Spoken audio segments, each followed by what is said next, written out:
দিয়ে আজকে আমি পটল আর আলু দিয়ে মাখা মাখা করে তরকারি করব।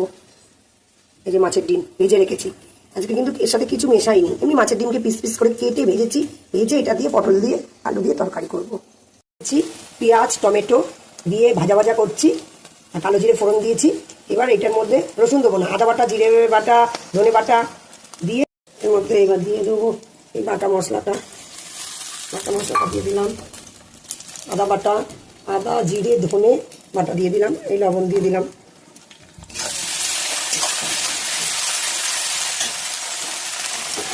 দেবো কাশ্মীরি লঙ্কার গুঁড়ো।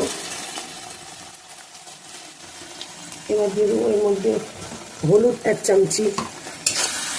মশলাটা কষিয়ে নিই, তারপরে আলু আর পটল দেবো। এবার মশলা কষানো হয়ে গেছে, এবার এর মধ্যে দিয়ে দেবো পটল আলু ভাজাটা দিয়ে দিলাম।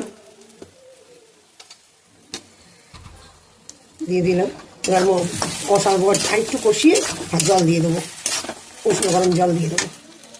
এবার জল দিয়ে দিচ্ছি, এবার মতন জল দিলাম, এই জলটা পড়বে, একটু মাখা মাখা করবে। উঠে গেছে, এবার ডিমগুলো দিয়ে দেবো, মাছের ডিমগুলো দিয়ে দিলাম। এবার এটা শুকনো হবে, পুরো মাখা মাখা করবো, খুব শুকনো না আর খুব ঝোল না, মাখা মাখা করবো।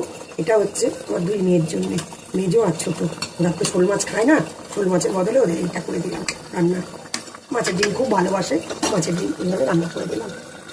আপনারা কে কেমনভাবে মাছের ডিম রান্না করেন করে খান, আপনারা যা কমেন্ট করবেন, জানাবেন, লাইক করবেন, শেয়ার করবেন। টাটা।